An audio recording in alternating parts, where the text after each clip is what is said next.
নমস্কার বন্ধুরা, welcome to my channel মাঠে ময়দানে অফিসিয়াল। বন্ধুরা, এই ভিডিওতে আমি ইস্ট বেঙ্গল, মোহনবাগান ও ইন্ডিয়ান ফুটবল নিয়ে কিছু আলোচনা করব।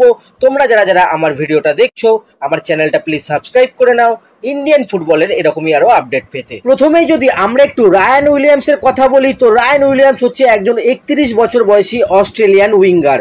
গত 2 বছর ধরে সে বেঙ্গালুরু এফসির হয়ে ফুটবল খেলেছে। তো এবার ব্যাপার হচ্ছে, রায়ান উইলিয়ামস কিন্তু ভারতের ন্যাশনাল টিমের হয়ে খেলার ইচ্ছা প্রকাশ করেছে, কারণ এই রায়ান উইলিয়ামস হচ্ছে একজন ভারতীয় বংশোদ্ভূত প্লেয়ার। রায়ান উইলিয়ামসের দাদু বোম্বাইয়ের হয়ে কিন্তু 1950 সালে সন্তোষ ট্রফিতে খেলেছে, আর রায়ান উইলিয়ামসের ভাইও কিন্তু ভারতে খেলে গেছে।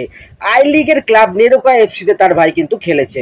তো রায়ান উইলিয়ামস ওসিআই প্লেয়ার হিসেবে কিন্তু খেলতেই পারে ভারতের হয়ে। সেই জন্য নাকি শোনা যাচ্ছে রায়ান উইলিয়ামস ভারতীয় পাসপোর্টের জন্য নাকি আবেদন করেছে। তো ভারতীয় কর্তারা এই নিয়ে কিন্তু কাজকর্ম করছে।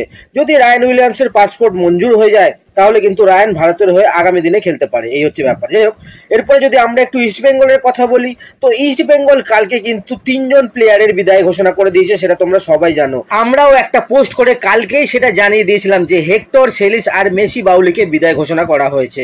এবারে যে 3 জন প্লেয়ারকে এখনো ছাড়া হয়নি, শাউল, হিজাজি আর তালাল, এদের মধ্যে কিন্তু শাউলকে খুব শিগগিরই ছেড়ে দেবে ইস্ট বেঙ্গল। তাকে কিন্তু ছাড়ার প্রসেস চলছে, কিন্তু হিজাজি আর তালাল তারা কিন্তু ফিট হওয়ার প্রক্রিয়া চালাচ্ছে।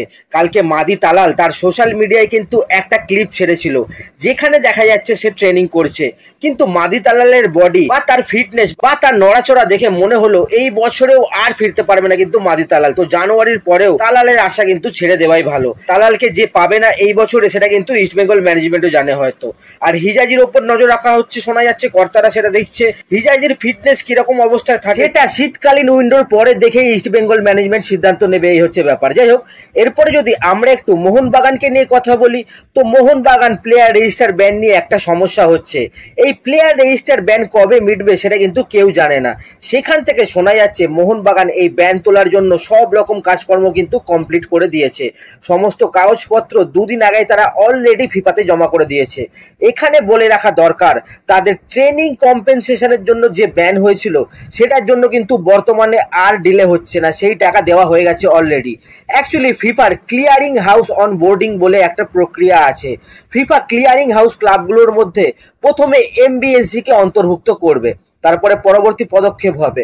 তো যেহেতু এখনো ফিফা সেটা করতে পারেনি, তাই লেট হচ্ছে।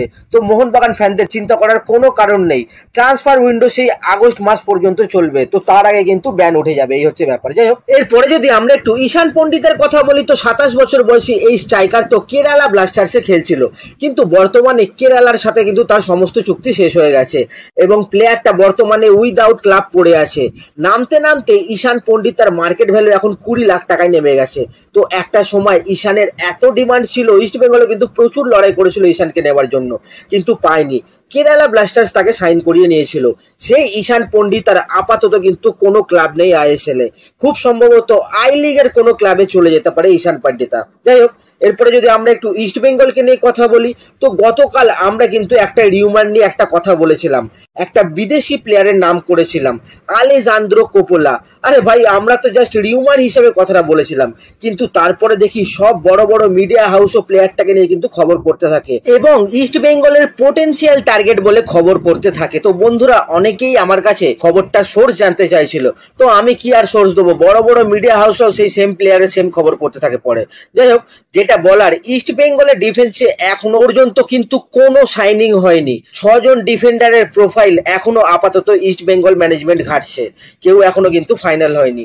কোচ অস্কার এই 6 জনের মধ্যে থেকে যে কোনো একজন প্লেয়ারের ব্যাপারে গ্রিন লাইট দেবে, তারপরেই কিন্তু ডিফেন্ডার ফাইনাল হবে। এই হলো ডিফেন্ডারের ব্যাপার। স্ট্রাইকারের ব্যাপারটাও সেম। ইস্ট বেঙ্গল এখনো পর্যন্ত কিন্তু 3 জন স্ট্রাইকার শর্টলিস্টেড করেছে, তার মধ্যে একজন ব্রাজিলের স্ট্রাইকার আছে, আর একজন ইউরোপের স্ট্রাইকার আছে, খুব সম্ভবত সে স্পেনের, এবং একজন আফ্রিকান স্ট্রাইকার আছে। তো কোচ এদের মধ্যে থেকে স্পেনের স্ট্রাইকারটাকেই খুব সম্ভবত পছন্দ করছেন, কিন্তু সেটা এখনো ফাইনাল হয়নি। ম্যানেজমেন্ট কিন্তু কোচের কাছে একটা রিকোয়েস্ট করেছে, যাতে ব্রাজিলিয়ান এবং আফ্রিকান স্ট্রাইকারটাকেও সমানভাবে গুরুত্ব দিয়ে দেখে কোচ। এবং স্পেনের যে স্ট্রাইকারটার ব্যাপারে কথা হচ্ছে, সে নাকি ইউরোপের কোনো সেকেন্ড ডিভিশন লিগে আপাতত খেলছে এবং মূলত স্ট্রাইকার হলেও নাম্বার 10 পজিশনেও কিন্তু খেলতে পারে নাকি প্লেয়ারটা। যাই হোক, কেরিয়ারের বেশিরভাগ সময় নাকি প্লেয়ারটা ইউরোপের টপ লিগে খেলেছে, তো আপাতত সে সেকেন্ড ডিভিশনে খেলছে। তো স্পেন দিনের এই স্ট্রাইকারটার ব্যাপারে যদিও এখনো ফাইনাল কিছু হয়নি, যদি এরপরে কিছু ফাইনাল হয় তখন আমরা সবকিছু ক্লিয়ারলি জানাবো। তো আজকের ভিডিওতে এতটুকুই, দেখা হচ্ছে আবার পরের ভিডিওতে। নমস্কার।